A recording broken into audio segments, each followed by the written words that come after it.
Chapter है sweetest love I do not गो और आज हम बनाने वाले हैं sweetest love I do not गो का 17 क्वेश्चन और देखते हैं आपका 17 में से कितना सही होता है। तो एक एक क्वेश्चन को सही से बनाने का कोशिश कीजिएगा क्योंकि मैं आपके सही क्वेश्चन के अनुसार लास्ट में आपको ग्रेड भी देने वाला हूं। तो वीडियो को अंत तक देखिएगा और एक एक क्वेश्चन को सही से बनाने का कोशिश कीजिएगा और आपके मार्क्स के अकॉर्डिंग आपको ग्रेड दिया जाएगा और वीडियो के अंत में दिया जाएगा। तो एक एक ऑब्जेक्टिव क्वेश्चन को सही से बनाने का कोशिश करते हैं।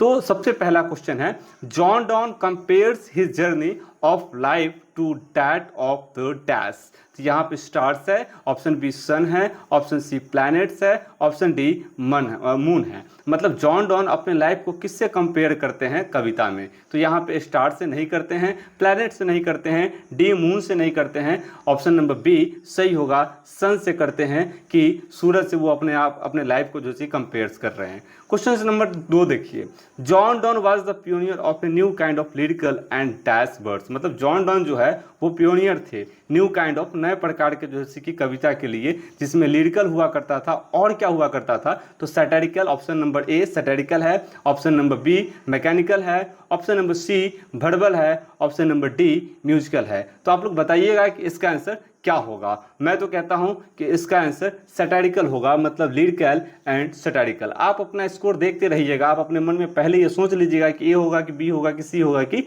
डी होगा और जो भी होगा वो अपना आप काउंट करते रहिएगा। क्वेश्चन नंबर 3 है, who will make quicker journey than the sun. मतलब कौन जो है अपने जर्नी को सूरज से भी ज़्यादा तेज बनाते हैं। Option number A John Donne, option number B Walt Whitman, option number C W.H. Auden, option number D John Keats. तो यहाँ पे सही आंसर जो होगा वो आपका option number A John Donne होगा। अब आगे का क्वेश्चन देखते हैं, आगे क्या कहा जा रहा है। नेक्स्ट नंबर 4 नंबर क्वेश्चन में क्या कहा जा रहा है ये देखते हैं।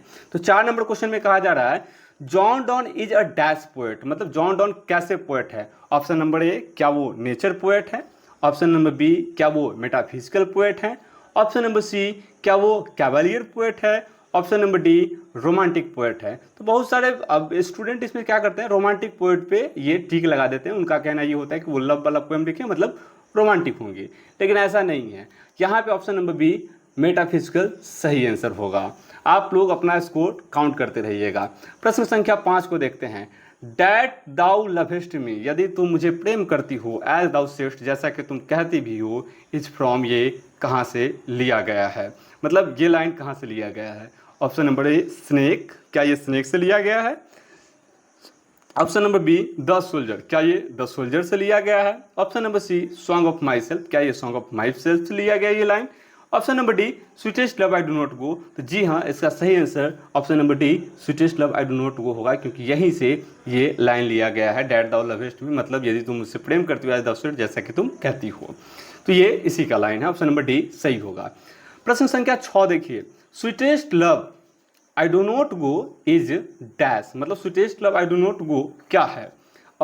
डिटेक्टिव पोएम है, option number B an allegorical poem है, option number C a love poem, option number D none of this. ये क्या होगा यहाँ पे।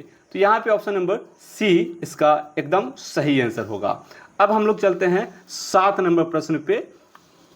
7 नंबर प्रश्न क्या कहता है सुनिएगा। तो 7 नंबर प्रश्न कह रहा है, Donne is well known for his dash. मतलब जॉन डॉन जो है किस लिए विशेष तौर पे जाने जाते हैं। सॉन्ग एंड सोनेट के लिए, option number A, option number B satires के लिए, ऑप्शन नंबर सी सरमन्स के लिए, option number D all of this.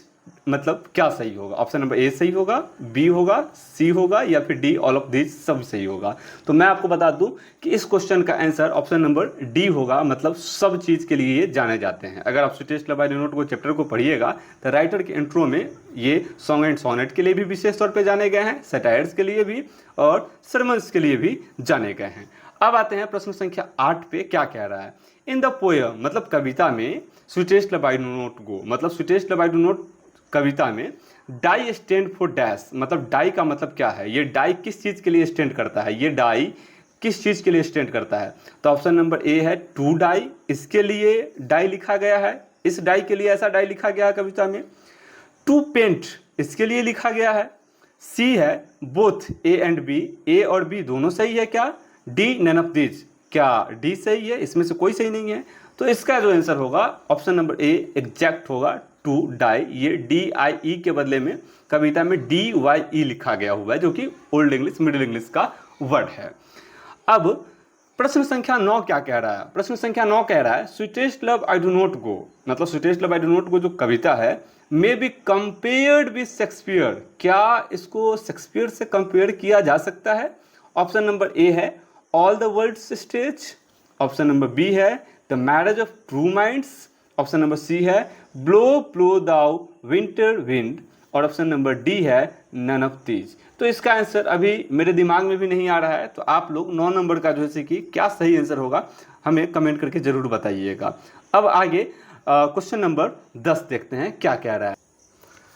प्रश्न संख्या 10 कहता है हु हैज कंपोज्ड, किसने कंपोज किया है द पोयम, इस कविता को, कौन से कविता को? Sweetest love I do not go, मतलब sweetest love I do not go को कौन कंपोज किया है, कौन लिखा है? तो ऑप्शन नंबर ए है John Donne, option number B है Andrew Marvell, option number C है George Herbert, option number D है नन ऑफ दिस, मतलब sweetest love I do not go को कौन कंपोज किया? तो आप इस चैप्टर को पढ़े हुए होंगे तो एकदम आसानी से आपको पता होगा कि option number A John don बिल्कुल सही आंसर होगा।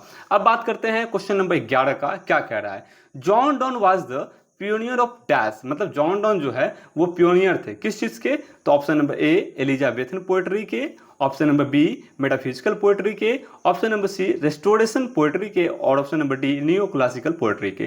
पियोनियर का मतलब क्या होता है? अग्रदूत, मतलब कौन ऐसा चीज है जिसके बारे में ये सबसे पहली दफा जो है कि लिखने का कोशिश किए थे। तो राइटर के इंट्रो में जो है कि आपको पता होगा कि जॉन डॉन जो थे जो पियोनियर थे और मेटाफिजिकल पोएट्री के थे, और sweetest love I do not गो भी एक मेटाफिजिकल काइंड ऑफ पोएट्री है।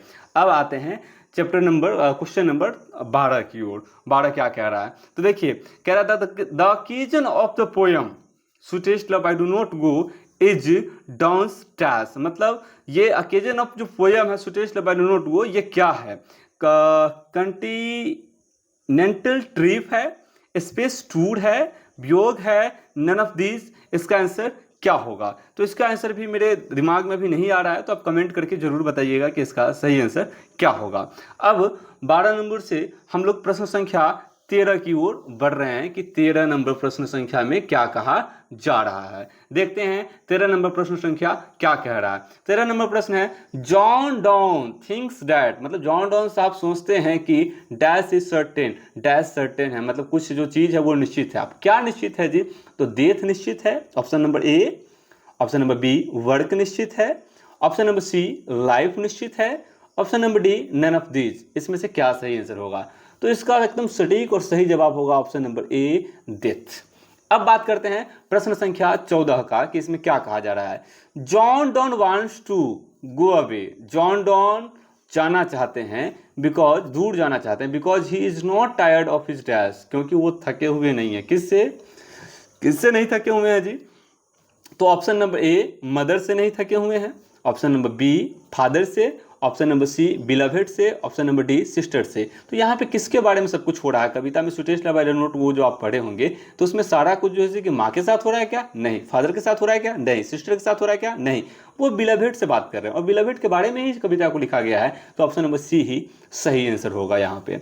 अब आते हैं प्रश्न संख्या 15 पे। प्रश्न संख्या 15 में क्या कहा जा रहा है? कहा जा रहा है उफ how feeble is man's power, oh कितना दुर्बल है मनुष्य का शक्ति। डैश इज टेकन फ्रॉम, ये कहाँ से लिया गया है? Option number A sweetest love I do not go से लिया गया है, option number B ode to autumn से लिया गया है, option number C an epitaph से लिया गया है, option number D the soldier से लिया गया है। तो इसका जो सटीक आंसर होगा और सही आंसर होगा वो एकदम ऑप्शन नंबर ए ही होगा। अब हम आते हैं प्रश्न संख्या 16 के ऊपर कि प्रश्न संख्या 16 में क्या कहा जा रहा है। देखिए प्रश्न संख्या 16 में कहा जा रहा है John Donne had seen the sun setting, John Donne ने सूरज को डूबते हुए देखा at dash night, today night आज के नाइट, यस्टरडे नाइट कल के रात, टुमारो मतलब बीता आने वाला कल, नन ऑफ दिस तो होगा नहीं, टुमारो होगा नहीं क्योंकि आने वाले समय में सूरज को डूबते हुए कोई कैसे देखेगा, टुडे में भी नहीं होगा, यहाँ पे यस्टरडे होगा, यस्टर नाइट वहाँ पे था, यहाँ पे यस्टरडे होगा, यही आपका सही आंसर होगा। अब बात करते हैं प्रश्न संख्या 17। बट बिलीव डैट, लेकिन विश्वास करो कि आई शैल मेक, मैं बना लूंगा स्पीडर जर्नी, अपनी जर्नी को बहुत तेज बना लूंगा। इस टेकन फ्रॉम, ये जो लाइन है ये कहाँ से लिया गया है, तो आपको बता दें कि अपनी प्रेमिका से जब ये प्रॉमिस कर रहे होते हैं कि मैं आऊँगा, तो उस टाइम ये बात बोलते हैं कि मैं अपनी यात्रा को बहुत तेज बना लूंगा। तो ऑप्शन नंबर ए होगा और टू ऑटम, ये नहीं होगा।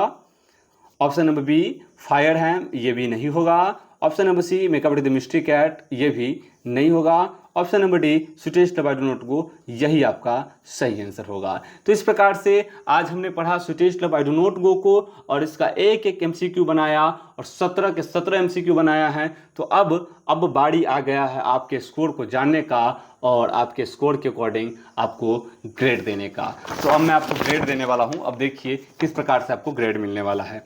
अगर आप 15 से 17 सही किए हैं तो आपको मिलेगा ग्रेड ए एक्सीलेंट।